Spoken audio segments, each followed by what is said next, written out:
بسم اللہ الرحمن الرحیم۔ ام معبد حضور صلی اللہ علیہ وسلم کا حسن بڑے خوبصورت انداز میں بیان فرماتی ہیں۔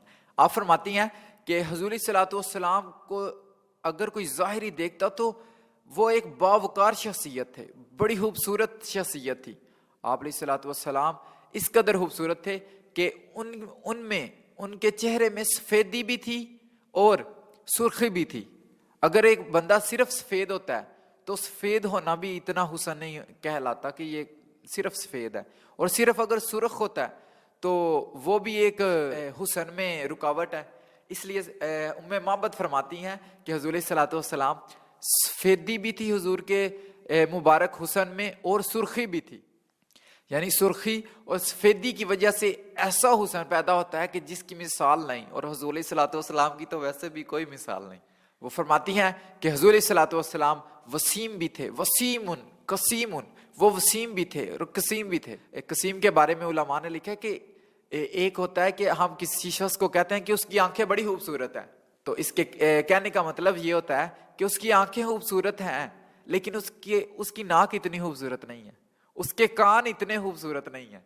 لیکن وہ فرماتی ہیں کہ حضور صلی اللہ علیہ وسلم قسیم بھی تھے، یعنی کہ پورے جسم کا ہر حصہ، آنکھ، کان، لب، گال، گردن، ہاتھ، سارا چہرہ، زلفیں، حضور صلی اللہ علیہ وسلم کی ہر چیز اپنی امتیازی خوبصورتی رکھتی تھی، ہر چیز علیحدہ علیحدہ سے خوبصورت۔ وہ پھر فرماتی ہیں کہ حضور صلی اللہ علیہ وسلم جب بولتے تو بڑے باوقار انداز میں بات کرتے، اور جب وہ خاموش ہوتے تو ان کا وقار اور بڑھ جاتا۔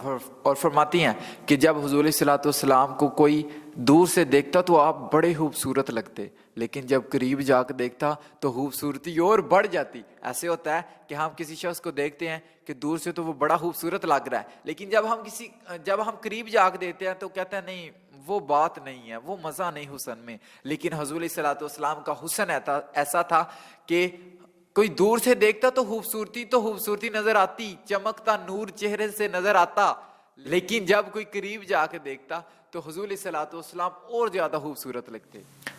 وہ فرماتی ہیں حضور صلی اللہ علیہ وسلم بہت ہی خوبصورت شخصیت تھی۔ حضور کے ہاتھ لمبے تھے، ابرو پتلے تھے، ناک لمبی تھی اور ناک میں ایک نور نظر آتا تھا۔ حضور صلی اللہ علیہ وسلم کا پیٹ اور سینہ آپس میں برابر تھے، یعنی کہ اگر کسی شخص کا پیٹ باہر نکلا ہوا ہے اور سینہ اندر کی طرف ہے تو یہ خوبصورتی نہیں ہے، یہ حسن کے منافی ایک بات ہے۔ لیکن اگر کسی شخص کا سینہ باہر نکلا ہوا ہے اور پیٹ اندر ہے تو یہ بھی کوئی خوبصورتی نہیں ہے۔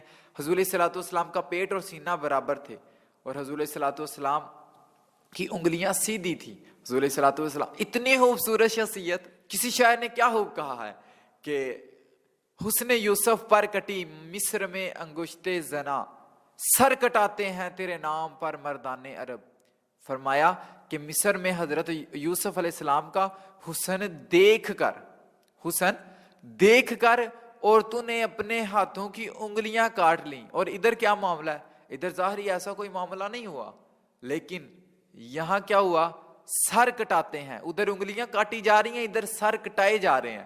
سر کٹاتے ہیں تیرے نام پہ، ادھر دیکھا حضرت یوسف علیہ السلام کے حسن کو دیکھا اور پھر انگلیاں کاٹی، ادھر دیکھا بھی نہیں ہے، تیرے نام پہ، حضور صلی اللہ علیہ وسلم کے صرف نام پہ، ادھر دیکھ کے انگلیاں کاٹی، ادھر دیکھا بھی نہیں ہے۔ سر کٹاتے ہیں، ادھر انگلیاں ادھر سر، ادھر دیدار ہوا، ادھر نام ہے حضور صلی اللہ علیہ وسلم کے نام پہ۔ سر کٹاتے ہیں تیرے نام پہ مردان عرب، ادھر مصر کی عورتیں ہیں اور ادھر عرب کے مرد، یعنی کہ حضور صلی اللہ علیہ وسلم کے حسن کی تو مثال ہی کیا ہے؟ حضور کا نام آ جائے تو غلام اپنی جانوں کا نذرانہ پیش کرتے ہیں۔ غلام کہتے ہیں کہ ہماری جانیں حضور صلی اللہ علیہ وسلم کے حسن پر قربان، ان کے نام پر قربان حضور صلی اللہ علیہ وسلم۔